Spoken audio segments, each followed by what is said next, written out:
Welcome back to the Traders Network. You're listening to us broadcasting from Clear Channel, KFXR 1190 AM Dallas, and I'm Michael Yorba, your host. We are about to break into some new technology with Qayed Shareef, CEO, AdaptiveMedia.com. Qayed, welcome to the show. Thank you for showing up. Michael, thank you so much for having me. All right, my pleasure. First time on the show, please let me back up a little bit. And if you could give our audience a little feel for who you are, a little background on you, and then walk us into what does Adaptive Media do for everybody? Absolutely. Thank you so much. So, Mike, I came to this country as an immigrant when I was 10 years old. And during the course of that time in my career, I've spent the last 14-plus years in the digital marketing and advertising space in senior management roles and roles where I've actually started up companies focused around ad technology, e-commerce, and marketing online, and spending time at companies like Experian, to name some companies that people may know. Okay. All right. Now, Adaptive Media. Tell us how you're taking the world by storm with Adaptive Media. What does it do? Yes, we absolutely are. Adaptive Media is focused in the mobile and advertising segments, which are two of the fastest growing areas of digital marketing today. Adaptive Media essentially is a startup that's a public company, which is a little bit strange. What's your symbol?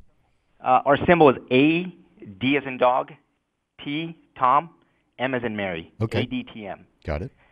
Yep. Adaptive Media has developed technology that focuses on the monetization of content on digital websites, on apps, specifically around video and video content. Mm-hmm.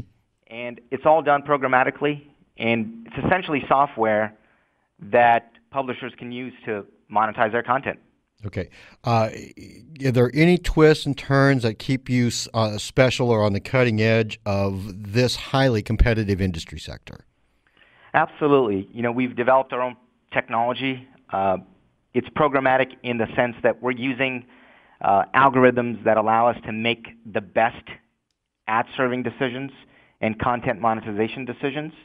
A lot of the companies in our space have been around for a long time. We're very new. We started last year, so most of our technology is very new.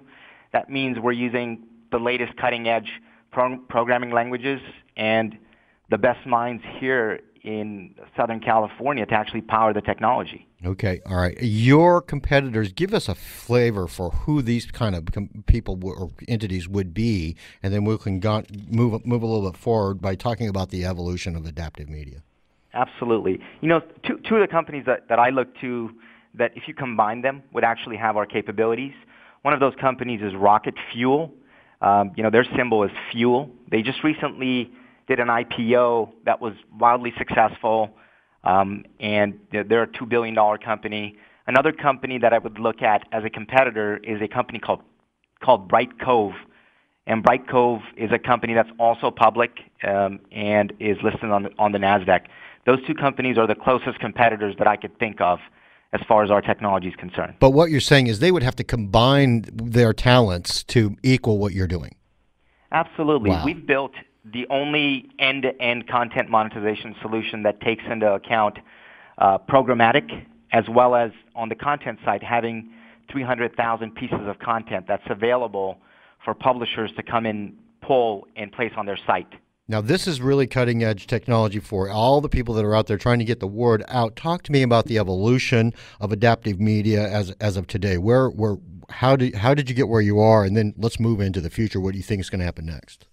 Yeah, absolutely. Adaptive Media was formed with the concept in mind of providing software as a service to content developers and publishers across multiple channels and multiple devices. And the concept turned into actual technology, and that actual technology is now handling, what we call, hundreds of millions of transactions or impressions, ad impressions on a monthly basis.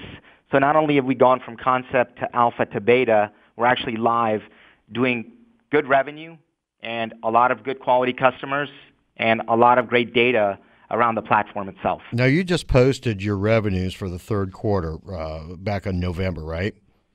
That's correct. And those revenue numbers, when we compare them to our Q2 numbers were $27,314 versus what we did in Q3, which was $373,000. And that's a significant jump simply because, the company is focused on a sector that's growing. Yeah, that means something big is happening. People have found you. Okay, tell me, let's slow down a little bit. Tell me about the future. What's going to happen next? What kind of opportunities are befalling you now? We see some significant opportunities in this space. We think that we're going to take the market by storm as it comes to our technology platform. Mike, we've got one of the best technology platforms in the space, and we're going to go out and work with a lot of different brands across many different verticals: sports, entertainment, lifestyle, e-commerce, fashion, news, technology. We have the ability to service all those different verticals with our technology platform.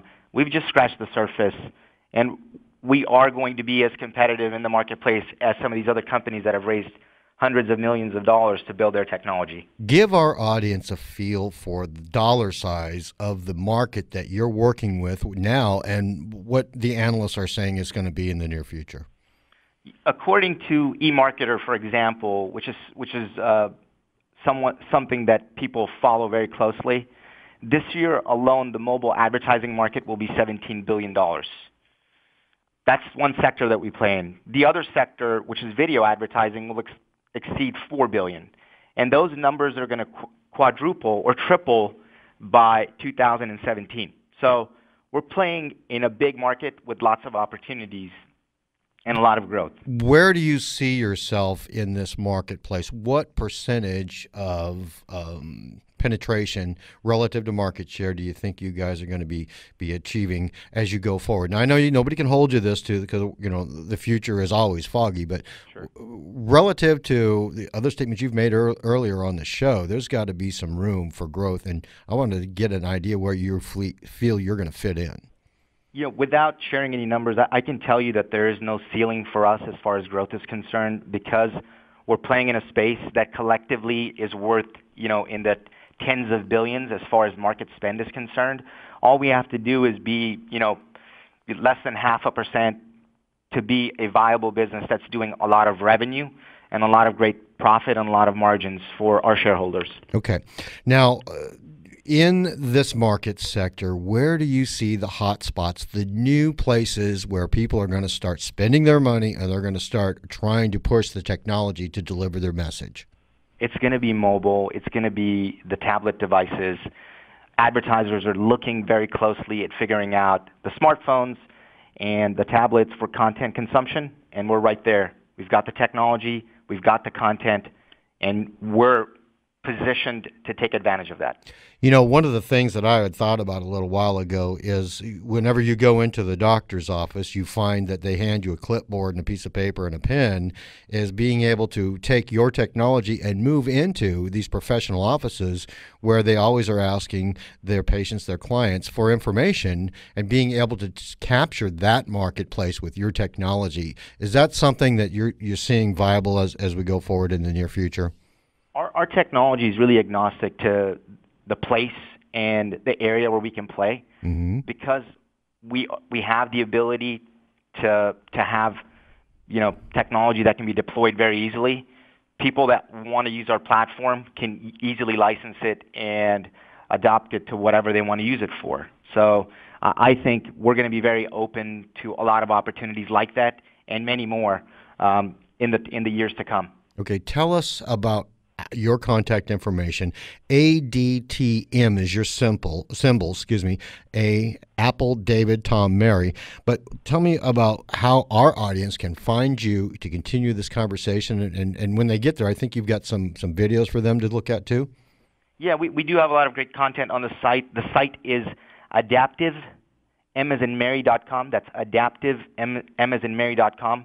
On that site, they can find a lot of information about us, and they can reach us via the contact form. They can also follow us on Twitter, which is adaptive_M, for the latest news and information on the company. In addition to that, if they want to reach out to one of our press people, they can also look at one of our recent press releases, which has email information on it as well. All right. Qayed, thank you so much for being on the show. I really appreciate this. One last time, contact info for you. AdaptiveM.com is the website, and our Twitter handle is adaptive_M. They can reach us through those means. And ADTM is a symbol. ADTM is our stock symbol. All right. Thank you so much, Michael. Thank you, Qayed. Special thanks to Monk Media and 1-800 Public Relations and all their PR and marketing support.